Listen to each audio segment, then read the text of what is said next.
Hello everybody, welcome back. This video is gonna be about Nadal's performance against Daniil Medvedev in the round robin second match. It was an epic, tight battle. Epic in a way for Nadal that it was an epic comeback. In Medvedev's case, it was an epic fail, a mental crash.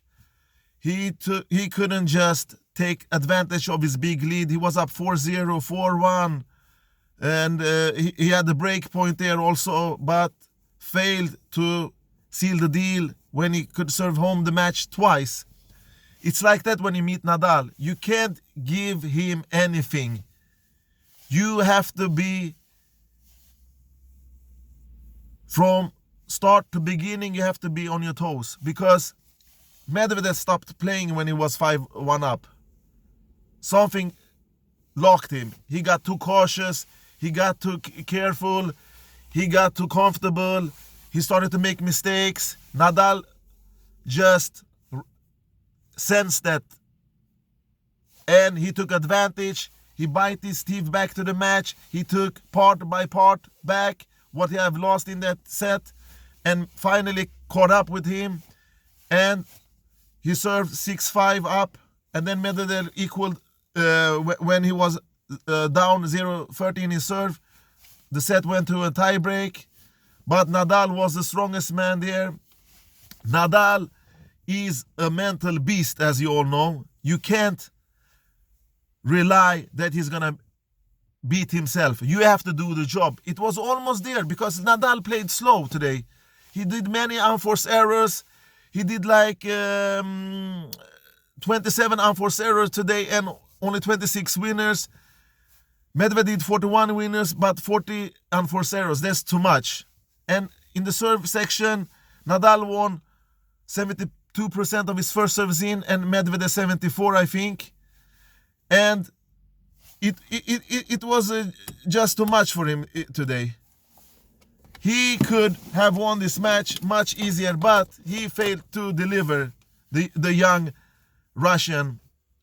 So instead of Nadal be packing his bag home, Medvedev will have to do that if he doesn't want to stay there and see Nadal advance and the other guys or have a nice weekend. Nadal is the man that has one last chance. If he beats Stefanos Tsitsipas in his last game, in his last match in his group, he will for sure advance to the semifinal, and that will be a huge achievement because he was beaten. Everybody was counting on Nadal to be beaten in this match, but he managed to turn the tables around and win. Medvedev played solid in this match with high energy. He was a ball machine like Nadal. He sorted out good. He had a good plan. He doesn't have killer winners in his shots like Novak, Nadal, and we can take Zverev for an example. They have more depth in their shots, within the backhand, in the forehand. Medvedev have a huge forehand sweep. He has a solid backhand. He finds his angle, but it's not too deep. It's not too close to the lines like Novak, Nadal, and Zverev does. But he had Nadal on the ropes. But Nadal came back. He fought back. He's the biggest competitor, best fighter in the world. He and Novak are the two that you can't actually relax until you have put that last ball in. When you have finished the match point, then you can relax. Otherwise, they will take the teeth back into the match. Medvedev did some terrible decision in this match, both in the first set and in the last set, in the end of the set, and of course in the second set we lost 6-3. So Nadal, what can we say? Nadal became Nadal, the Nadal we know, when he got that glimpse of hope that Medvedev gave him when he was 5-1 down. Medvedev beat himself today. Because Nadal, he raised his level a little bit the last couple of games, but Medvedev should have won this match. He made some crucial mistakes. He wasn't clutch. he didn't finish the job, and that's on him. Because he owned the rallies.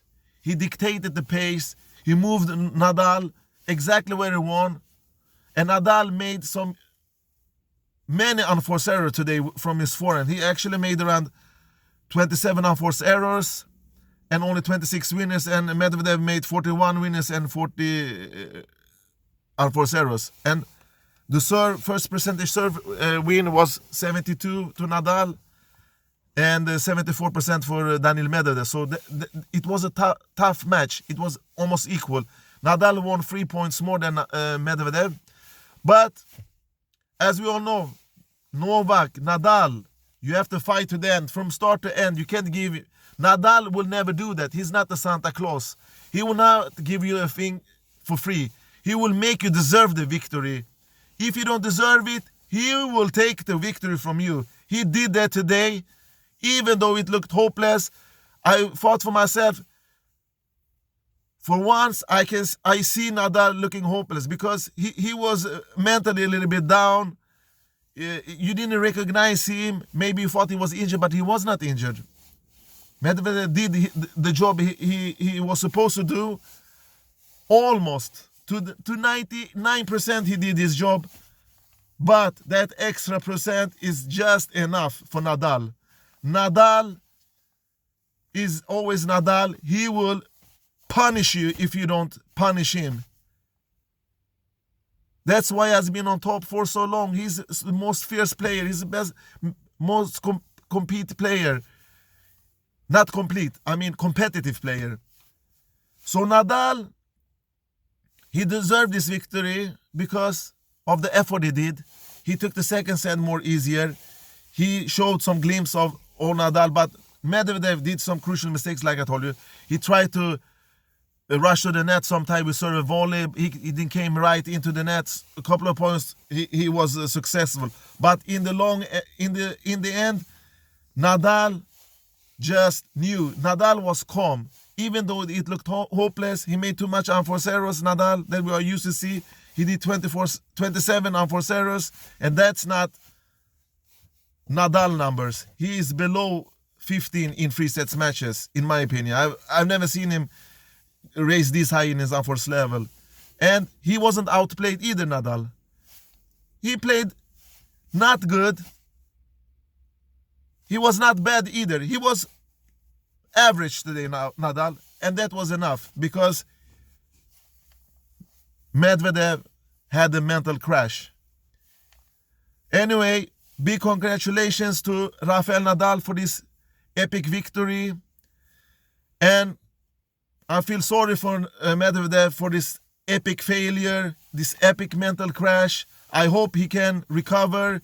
I hope he don't take this too much to him and let that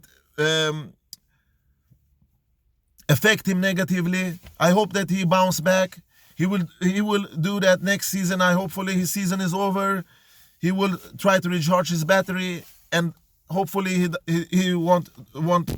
doesn't want to look in the rear view for this last tournament. He should be real happy because he has done a superb season. Actually, superb last half of the season. And he should take that, and it's like that in tennis. It's like that in any sports. It ain't over until the fat lady sings, and we didn't hear her sing until Nadal put the match point in. That's when the match was over. Lesson learned for Medvedev, hopefully. For Nadal, it's just another victory in his statistics. He's racing 200 more crucial points for the year-end ranking. That's needed points. Maybe you don't think, maybe he doesn't go around and think about the 200 points he received, but this is going to be important in the year-end ranking because he has a chance now to reaching the semifinals. And if Novak doesn't reach there, he's finished as a number year ranked player. And the other match later tonight is between Zverev and Tsitsipas. It's a match that can go either way. I don't see any overwhelming favorite, even though I was super impressed with Sasha's performance against Novak. And Tsitsipas did Sasha performance against Nadal, of course, and Tsitsipas' performance against Medvedev. This could be a battle of the youngsters, the future number ones, maybe the future Grand Slam winners, maybe.